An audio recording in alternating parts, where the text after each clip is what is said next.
하루가 다르게 급변하면서 또 절대 진리를 인정하지 않으려는 세상, 그리고 그 속에서 살아가는 사람들의 이기적인 모습은 세상에 믿을 사람 하나 없다라는 이 냉소적인 표현에 더욱 힘을 실어주는 것 같습니다. 그 결과 사람들은 믿을 것 하나 없고 믿을 사람 하나 없는 세상 속에서 결국 믿을 것은 나 자신뿐이고 내 수중에 있는 돈뿐이다 라는 생각에 사로잡혀 살아가게 됩니다. 그로 인해 사회는 점점 더 개인주의화되고 사람들과의 관계는 계산적으로 변하며 우리의 삶의 방향 역시 계속해서 자기 중심적으로만 흘러갑니다. 그러나 역설적이게도 그렇게 자기 자신과 돈만을 믿고 살아가는 사람들조차 그러한 삶이 정답이 아니며 인간다운 삶이 아니라는 사실을 잘 알고 있습니다. 그렇다면 이러한 시대 속에서 우리는 과연 무엇을 믿으며 누구를 믿고 살아야 할까요? 이 물음에 대한 가장 정확하고 유일한 대답은 우리가 매주일 고백하는 사도신경 속에 담겨 있습니다. 누구를 믿어야 하는가? 성부, 성자, 성령 삼위일체 하나님을 믿어야 합니다. 무엇을 믿어야 하는가? 삼위일체 하나님의 창조사역, 섭리사역, 그리고 구원사역을 믿어야 합니다.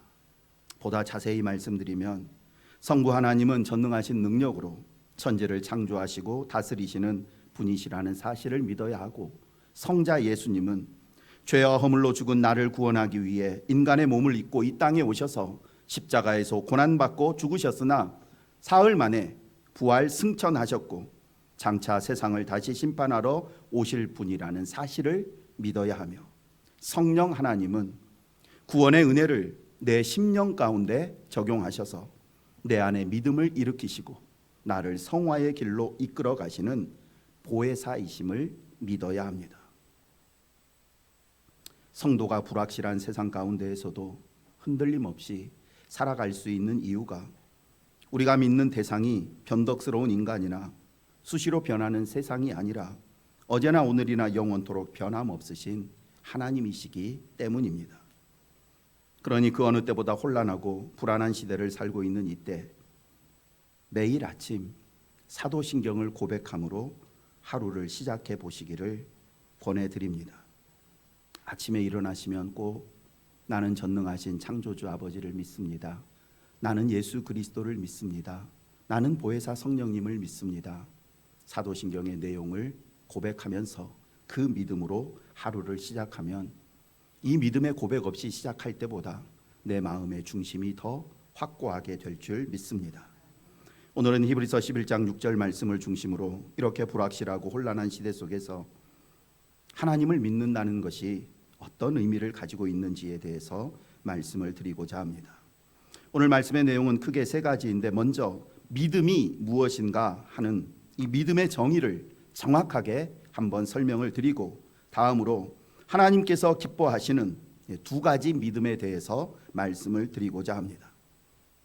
믿음의 정의가 무엇인지에 대해서는 세상 사람들이 가지고 있는 믿음과 성도가 가지고 있는 믿음을 비교해서 설명드리고, 하나님께서 기뻐하시는 두 가지 믿음이란, 첫 번째는 하나님이 살아계시다는 믿음이고, 둘째는 하나님은 하나님을 찾는 모든 사람들에게 상 주시는 분이심을 믿어야 한다라는 이 두 가지 믿음에 대해 말씀드리고자 합니다. 하나님은 살아계신 분이시고 하나님은 하나님을 찾는 모든 사람들에게 상 주시는 분이시다라는 이 두 가지 믿음 가운데 하나라도 빠지게 되면 우리는 하나님을 기쁘시게 해드릴 수가 없습니다. 믿음이 무엇인지 국어사전에서는 믿음을 이렇게 정의하고 있습니다. 어떤 대상이나 내용이 참되다고 받아들이고 의지하는 마음, 이것을 믿음이라고 합니다. 이 믿음의 정의를 자세히 보시면 이 믿음 속에는 다음과 같은 네 가지 요소가 들어있음을 보게 됩니다. 인지, 신뢰, 의지, 맡김, 그리고 지속입니다. 예를 들어 설명드리면, 여기에 나를 행복하게 해주겠다고, 내가 당신을 행복하게 해주겠습니다, 아닙니다, 내가 당신을 더 행복하게 해주겠습니다 라고 말하는 5사람이 있다고 가정해 보겠습니다. 이거는 사람일 뿐만 아니라 어떤 일이 될 수도 있습니다. 이 일을 하면 너 진짜 행복하다. 아니다. 너는 이 일을 해야지 행복하다. 이렇게 내 앞에 나를 행복하게 해주겠다는 사람이 많이 등장하면 우리는 이 사람들 가운데 누가 정말 나를 행복하게 해주실 것인지, 행복하게 해줄 건지 우리가 계산하고 판단하고 조사해서 어떤 사람이 나를 행복하게 해줄 것인지를 인지하게 됩니다. 그래서 이 5사람 가운데 이 사람이 정말 나를 행복하게 해주겠다라고 인지하게 되면 인지하는 즉시 우리는 이 사람을 향해서 마음이 열리는 신뢰를 보내게 됩니다. 그리고 이 사람을 신뢰하게 되면 어떻게 될까요? 의지하게 됩니다. 의지라는 것은 맡긴다라는 것입니다. 나한테 있는 돈도 좀 맡기고 나에 있는 건강도 시간도 좀 맡기면서 이 사람을 의지하게 됩니다. 그리고 이 맡기고 신뢰하고 의지하는 것이 한 번으로 끝나지 않고 계속해서 내 삶을 이 사람에게 마음을 열고 나에게 있는 것들을 맡기는 것을 지속하게 될 때 이것을 믿음이라고 이야기를 합니다. 즉 어떤 대상을 나의 믿음의 대상으로 받아들이기 위해서는 수많은 사람들 가운데 믿음의 대상을 찾는 인지하는 과정, 그리고 그에게 마음을 여는 신뢰의 과정, 그리고 그에게 나의 것을 맡기는 의지의 과정, 그리고 그것을 지속적으로 해나가는 이 과정이 필요합니다. 그래서 이 사람은 정말 믿을만하다. 이 사업은 무조건 되는 사업이다 라는 믿음이 우리에게 자리 잡게 되면 이제 다른 사람들에게까지 그 사람을 소개하게 됩니다. 이게 믿음의 일반적인 내용입니다. 믿음의 정의라고 할 수 있습니다. 그러나 이 세상적인 믿음, 방금 설명드린 이 믿음은 자세히 보면 믿음의 시작이 나로부터 시작된다라는 것을 알 수 있습니다. 그리고 우리가 믿는 대상 역시 나와 같은 사람이고 또는 세상에 있는 어떤 일이라는 것을 보게 됩니다. 믿음의 시작이 나이고 믿음의 대상이 사람이고 세상 일이기 때문에 이 믿음은 참된 믿음이 될 수가 없습니다. 왜냐하면 믿음의 대상을 고르는 내가 불완전한 존재이고 내가 믿음의 대상으로 삼는 그 사람 역시 불완전한 존재이기 때문입니다. 그래서 내가 잘못 계산하고 판단해서 믿음의 대상을 잘못 인지하는 경우가 우리는 허다하고 내가 저 사람이 나에게 행복하게 해줄 것이다 라고 정확히 인지했다고 해도 어느 순간 그 사람이 돌변해버리면 내 믿음이 또한 깨지게 됩니다. 여러분이 세상에서 가장 믿을 수 있는 사람은 누구이고 가장 믿을 수 있는 일은 무엇입니까?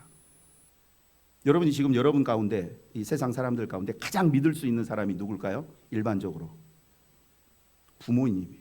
남편, 아내, 자녀도 믿지만 그러나 부모가 내가 가장 믿을 수 있는 존재입니다. 그리고 믿을 수 있는 사실은 부모님이 나를 사랑하신다라는 이 일입니다. 그러나 그 부모님께 나의 삶을 지속적으로 맡길 수는 없습니다.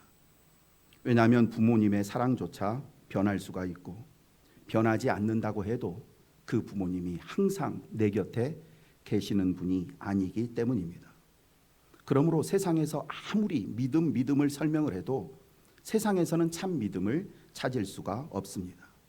그렇다면 성경이 말씀하는 믿음은 무엇일까요? 하나님이 우리에게 원하시는, 우리에게 주신 믿음은 무엇인가? 기본적으로 앞에서 말씀드린 믿음의 4가지 요소, 즉 인지하고 신뢰하고 지속적으로 맡기는 이 내용은 동일합니다. 그러나 그 시작과 과정이 전혀 다르게 이루어집니다. 먼저 세상적인 믿음의 인지는 말씀드린 것처럼 내가 판단하고 조사하고 계산해서 내린 결론입니다. 즉 누가 나를 행복하게 해줄지 무엇이 나를 유익하게 할지를 내가 판단하고 내가 선택합니다. 그러나 성경적인 믿음의 인지는 우리의 계산의 결과가 아니라 하나님의 계시로 인식하게 되는 것입니다. 그래서 성경은 믿음을 눈이 열리는 것이라고 표현합니다. 내가 하나님을 믿기로 생각하고 조사하고 판단해서 인지하는 것이 아니라 하나님의 계시로 내가 하나님을 믿게 인식하게 된다라는 것입니다. 다음으로 세상적인 믿음의 신뢰는 언제나 조건적입니다. 상황이 바뀌거나 결과가 우리가 처음 인지했던 것과 다르게 흘러가면 신뢰 역시 흔들립니다. 이 사람은 믿을 수 있겠다. 내가 여러 가지 조사를 하고 파악해서 인지하고 그에게 마음을 열고 신뢰를 보냈지만 그가 나에게 가져다 주는 결과가 내 기대에 미치지 못하면 신뢰의 대상을 바꾸게 됩니다. 그러나 성경적인 믿음의 신뢰는 전혀 다릅니다.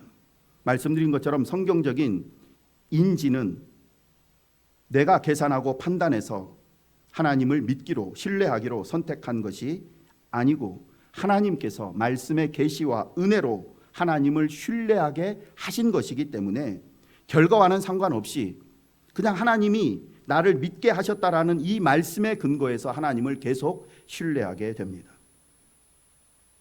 물론 하나님에 대한 신뢰가 흔들리는 경우가 많습니다. 하나님에 대한 신뢰가 흔들리는 이유는 우리가 하나님의 말씀 속에서 하나님을 신뢰하려고 하지를 않고 습관적으로 세상 사람들이 가진 믿음처럼 눈에 보이는 결과와 나타나는 현상을 통해서 하나님을 신뢰하려고 하기 때문에 하나님에 대한 신뢰가 흔들리는 것입니다. 그러나 하나님이 우리에게 주신 믿음은 눈에 보고 판단해서 하나님을 믿는 믿음이 아니라 하나님께서 계시로 주신 것이기 때문에 우리의 시선이 하나님의 마음에만 말씀에만 머물러 있으면 하나님을 향한 신뢰는 어떤 경우에도 흔들리지 않습니다. 그러므로 눈에 보이는 것들 때문에 하나님에 대한 신뢰가 흔들리거나 약해지면 하나님, 저에게 더 좋은 결과를 주셔서 제가 하나님을 좀 더 신뢰하게 해주세요 라고 기도드릴 것이 아니라 하나님, 제가 하나님의 약속의 말씀을 더 강하게 붙잡게 해주십시오, 이렇게 기도를 드려야 합니다. 세 번째로 세상의 믿음의 의지, 즉 맡기는 것은 내 삶의 일부를 맡기는 것입니다. 물론 때로는 어떤 대상에게 나의 전부를 맡길 수도 있지만 그러나 이 맡기는 주도권 역시 나에게 있어서 상황이 달라지면 맡긴 것을 다시 회수해 버립니다. 그러므로 세상적인 믿음에서 의지하고 맡기는 것은 언제나 조건적이고 회수 가능한 맡김입니다. 그러나 성경적인 믿음의 맡김은 내가 가진 어떤 것을 하나님께 맡기는 것이 아니라 나 자신을 하나님께 맡기는 것입니다. 내가 가지고 있는 시간, 재능, 물질, 능력뿐만 아니라 내 생각, 감정, 의지, 나라고 하는 나의 존재 자체를 하나님 앞에 맡기는 것, 이것이 성경적인 믿음의 맡김입니다. 보다 정확하게 표현하면 제가 맡긴다라고 표현했지만 정확하게는 맡기게 되는 것입니다. 왜냐하면 그리스도께서 나를 대신해서 십자가에 죽으실 때 우리는 이미 하나님의 것이 되었기 때문입니다. 내가 하나님께 내 삶을 맡기는 것이 아니라 주님이 나를 위해서 죽으셨을 때 내 삶은 하나님께 맡겨진 삶이 된 것입니다. 마지막으로 세상적인 믿음의 지속 역시 앞의 요소들과 같이 내가 계속해서 그 사람에게 신뢰를 보내고 나의 것을 맡기기로 노력하는 나에게 주체가 있습니다. 내가 이 사람을, 이 일을 계속해서 신뢰하고 나의 시간과 물질을 맡길 수 있을 것인지, 그러면서 우리는 끊임없이 점검하며 확인하려고 합니다. 그래서 만약 상황이 불리해지고 또 내 마음이 변하면 그 사람에 대한 신뢰와 맡김을 중단합니다. 누군가에 대한 신뢰가 맡김이 지속적으로 이어질 수가 없다라는 것입니다. 그러나 성경적인 믿음의 맡김은 계속 지속됩니다. 왜냐하면 말씀드린 것처럼 하나님을 믿기로 내가 믿을 대상은 하나님밖에 없구나라는 이 인식 자체가 내 경험으로부터 나온 것이 아니라 하나님의 말씀으로부터 주어진 것이고, 그리고 그 말씀으로부터 나온 것이 당연히 내 삶을 하나님께 신뢰하고 맡기는 것으로 역사하게 되기 때문입니다. 결국 하나님께서 내 삶을 인도하시는 것을 우리는 체험하게 됩니다.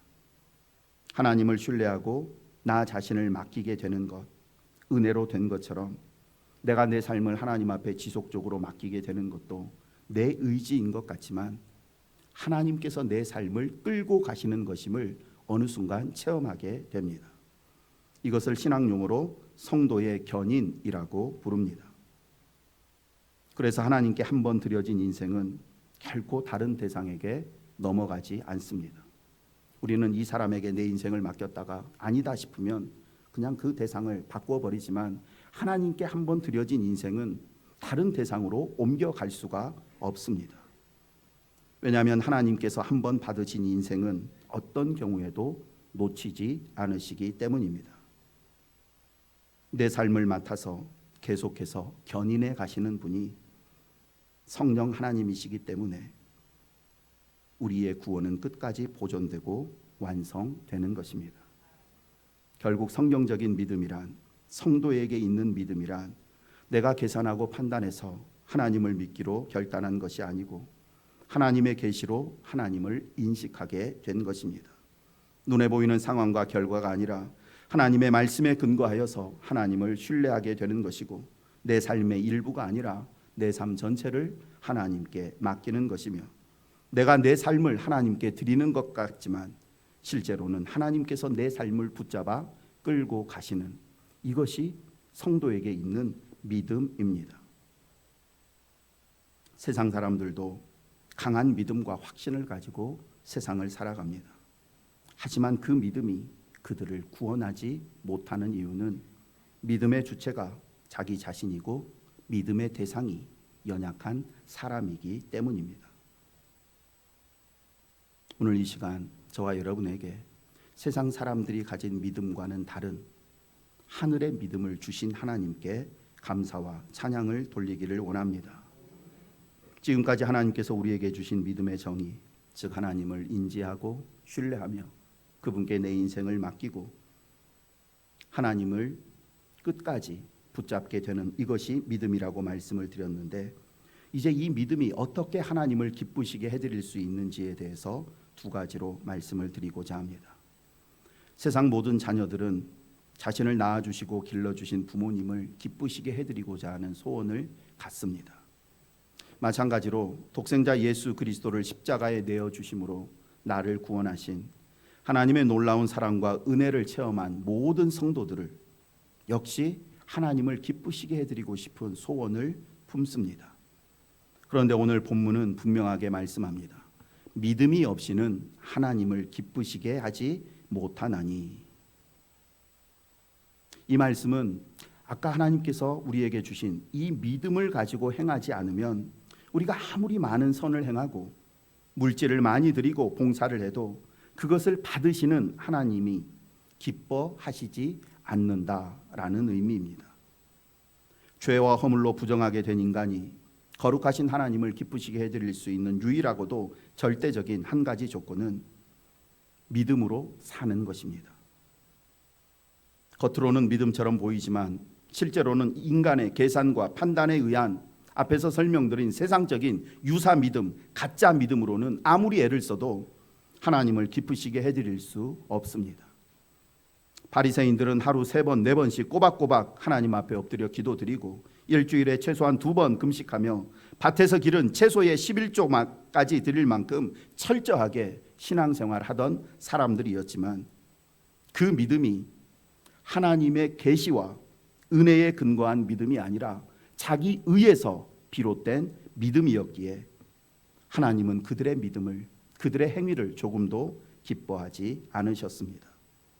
사람들 눈에는 바리새인들이 경건하고 좋은 믿음을 가진 사람처럼 보였지만 하나님의 눈에 그들이 가진 믿음은 죽은 믿음이었고, 그래서 그들은 하나님의 기쁨이 되기는커녕 오히려 하나님의 근심과 괴로움의 대상이 되었습니다. 그렇다면 하나님을 근심하게 하는 가짜 믿음이나 유사 믿음이 아닌 하나님을 기쁘시게 하는 참 믿음이란 정확히 어떤 믿음일까요? 믿음의 시작은 말씀드린 것처럼 하나님을 바르게 인식하는 것에서부터 시작됩니다. 하나님은 어떤 분이신가? 오늘 히브리서 11장 6절에서는 하나님에 대해서 우리가 반드시 믿어야 할 2가지 사실에 대해 말씀합니다. 다시 한번 함께 읽겠습니다. 믿음이 없이는 하나님을 기쁘시게 하지 못하나니 하나님께 나아가는 자는 반드시 그가 계신 것과 또한 그가 자기를 찾는 자들에게 상 주시는 이심을 믿어야 할지니라. 아멘. 먼저 하나님은 어떤 분이십니까? 그가 계신 것과 살아계신 분이십니다. 하나님이 어떤 분이시라고요? 살아계신 분. 하나님이 살아계신 분이시다. 계시다라는 말의 의미는 하나님께서는 우리의 시간, 장소, 환경의 제약을 받지 않으시고 언제 어디서나 내 곁에 계시면서 내 삶을 보고 계시고 내 삶을 주관하고 계시며 내가 하는 모든 말의 생각을 듣고 계시다라는 의미입니다. 하나님이 살아계신다라는 말이 어떤 의미라고요? 하나님이 지금 내 곁에서 내 말, 내 생각, 내 삶을 보고 듣고 주관하고 계시다. 이것이 하나님이 살아계시다라는 말의 의미입니다. 하나님께서 살아계신 분이심을 믿으십니까? 정말 믿으십니까? 그러면 동일한 질문을 표현을 달리해서 다시 여쭤보겠습니다. 말씀드린 것처럼 하나님이 살아계신 분이심을 믿는다는 것은 하나님께서 언제 어디서나 내 생각과 언어와 삶을 보고 계시고 듣고 계시고 주관하고 계시다라는 이 믿음을 가지고 사는 것인데, 지난 한 주간 이 믿음으로 사셨습니까? 지금 이 시간 내가 하나님 앞에 드리는 찬송과 기도를 듣고 계시고 하나님 앞에 예배 드리고 있는 내 마음 상태를 하나님이 보고 계신다라는 이 믿음을 가지고 하나님 앞에 나오셨느냐라는 것입니다. 참 믿음은 눈에 보이는 것일까요? 보이지 않는 것일까요? 믿음은 눈에 보여요? 안 보여요? 본질적으로는 안 보이지만 참 믿음은 우리의 삶 속에서 반드시 보인다라고 말씀합니다. 야고보서 2장 18절 말씀 함께 읽어보겠습니다. 어떤 사람은 말하기를 너는 믿음이 있고 나는 행함이 있으니 행함이 없는 네 믿음을 내게 보이라. 나는 행함으로 내 믿음을 내게 보이리라 하리라. 아멘. 믿음은 본질적으로는 보이지 않지만 성도의 삶에서는 반드시 보이는 모습으로 나타난다고 말씀합니다. 믿음의 본질은 무엇인가?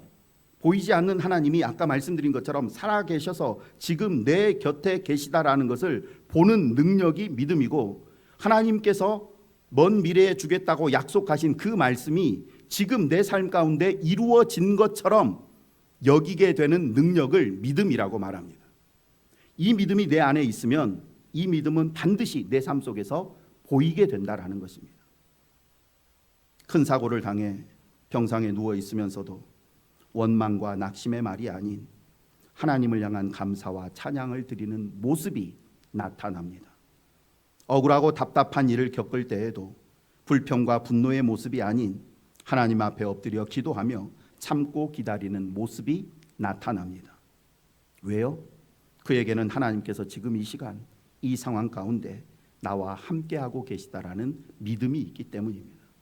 이 믿음이 있으면 이 믿음은 반드시 내 밖으로 보여지게 되어 있습니다. 추운 겨울 난로를 가까이 하면 자연스럽게 내 몸이 따뜻해지는 것처럼 하나님이 지금 내 곁에 살아계시다라는 사실을 믿는 사람의 생각, 언어, 행동 속에는 반드시 그 하나님을 의식해서 하는 말과 생각과 행동이 나타나게 됩니다.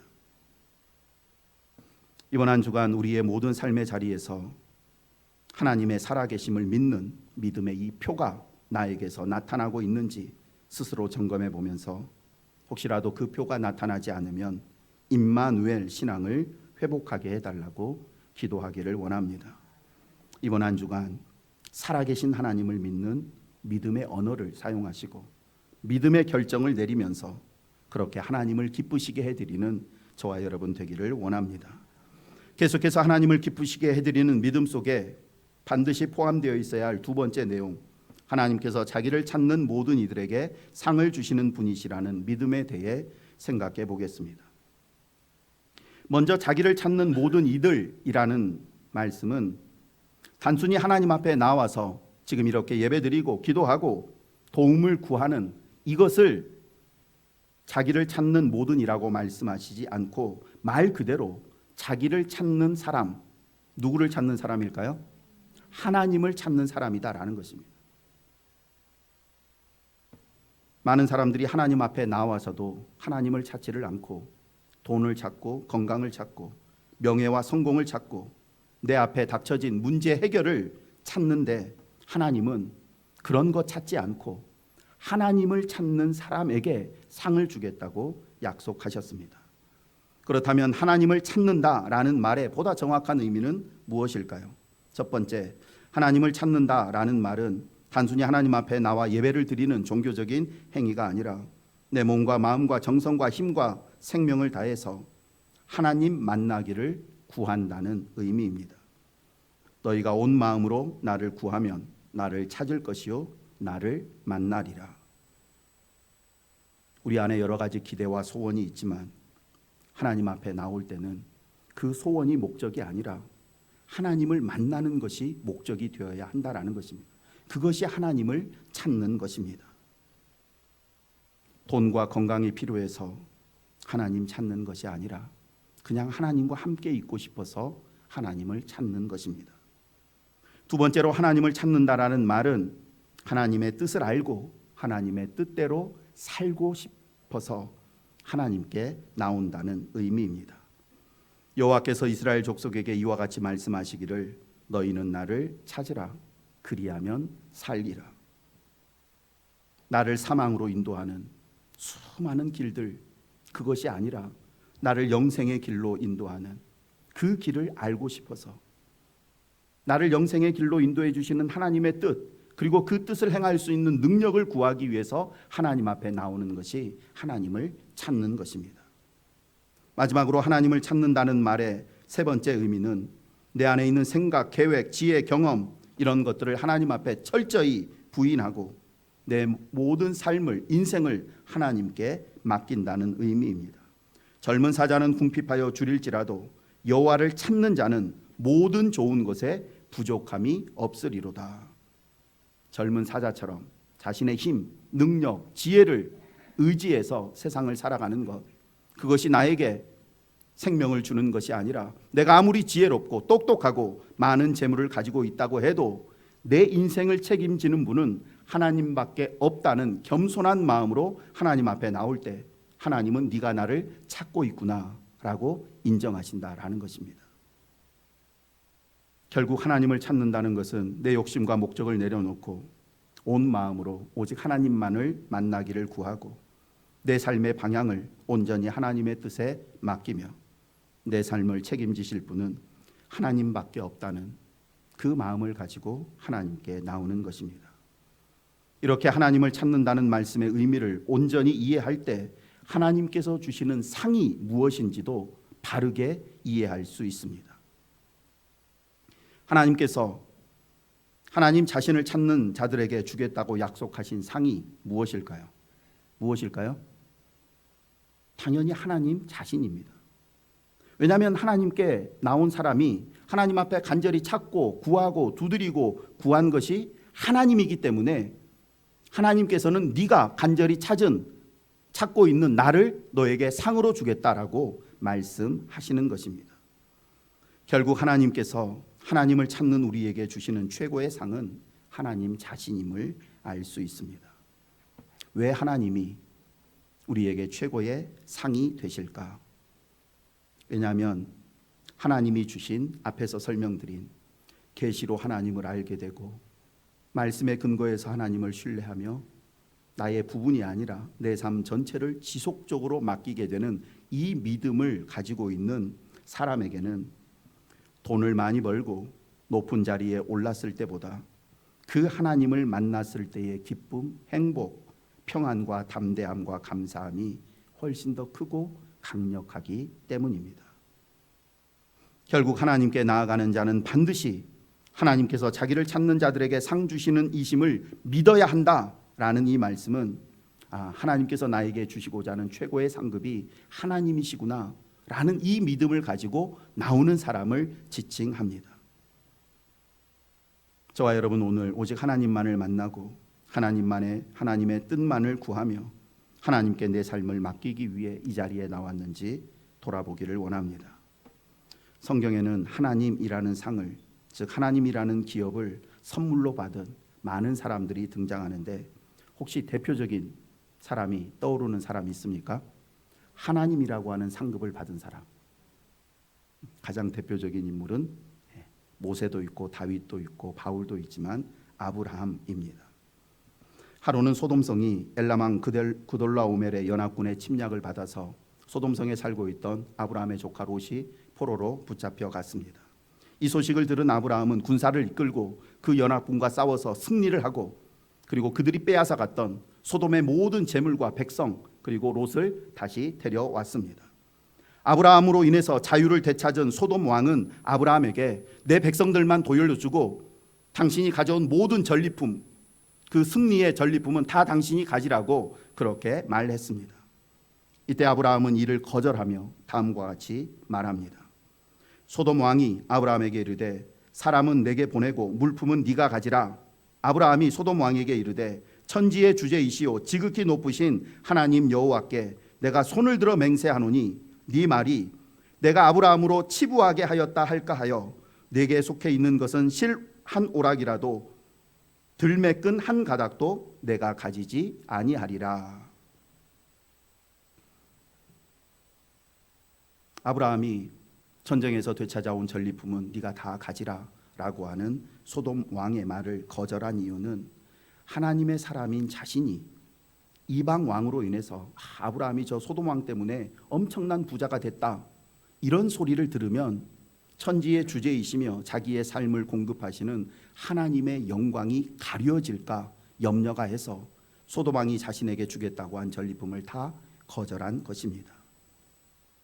하나님께서는 아브라함의 이 믿음의 고백과 결단을 기뻐하시면서 다음과 같이 말씀하셨습니다. 창세기 15장 1절 함께 읽습니다. 이후에 여호와의 말씀이 환상 중에 아브라함에게 임하여 이르시되 아브라함아 두려워하지 말라. 나는 네 방패요 너의 지극히 큰 상급이니라. 아멘. 하나님께서는 아브라함에게 네가 포기한 많은 전리품 대신해서 내가 나를 너의 상급으로 주겠다 약속하셨습니다. 하나님이 어떤 분이신지 모르는 사람은 하나님이라는 상급 시시하게 여기겠지만, 하나님이 천지의 주제이시며 온 세상에서 가장 높고 영화로운 분이심을 믿는 사람에게는 하나님이라는 상급이 온 세상을 주고도 바꿀 수 없는 최고의 상급이라고 여기게 됩니다. 세상에 있는 상급, 세상에서 받은 것들 언젠가는 다 사라지지만 하나님이라는 상급은 영원히 사라지지 않기 때문입니다. 소탐대실이라는 사자성어 아실 줄 아는데, 세상 사람들은 그렇다 쳐도 많은 그리스도인들이 그들의 삶 속에서 얼마나 자주 소탐대실에 안타깝고 어지러운 어리석은 삶을 사는지 모릅니다. 세상이 주는, 사람들이 주는 그 얼마 안 되는 것 때문에 하나님과 함께하는 크고 놀라운 행복과 기쁨, 자유와 평안을 잃어버리고 사는 사람들이 너무나 많습니다. 이번 한 주간 우리 자신에게 수시로 다음과 같은 질문을 던지며 살기를 원합니다. 나는 지금 무엇을 구하고 있는가? 세상에 있는 이것저것 구하다가 정말 중요한 하나님을 놓치는 어리석은 삶이 아니라 온 세상뿐만 아니라 내 영원한 삶까지 주관하고 계시는 하나님을 가장 먼저 찾고 구하는 저와 여러분 되기를 원합니다. 그래서 하나님이라는 상급이 내 인생에, 내 삶에 얼마나 큰 행복과 기쁨, 감사와 능력이 되는지 체험하시기를 원합니다. 그리고 내가 너의 지극히 큰 상급이다 라는 하나님의 이 약속은 예수 그리스도께서 아브라함의 후손으로 태어나심으로 성취되었습니다. 또한 하나님을 찾는 사람이 하나님이라는 상을 얻게 될 것이다 라는 이 말씀 역시 우리가 장차 천국에서 하나님을 만나게 될 때 온전히 성취됩니다.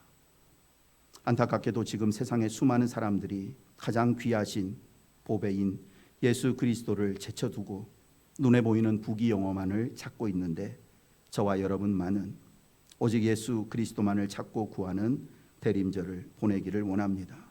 그래서 우리가 세상을 떠나는 날, 우리가 그렇게 찾으며 평생을 바라보며 살았던 예수 그리스도라는 상급을 받아서 천국에서 영원한 기쁨과 행복을 누리며 살게 되기를 간절히 소망합니다. 기도드립니다. 살아계신 하나님 아버지, 저희에게 하나님을 믿는 참 믿음을 주셔서 감사합니다.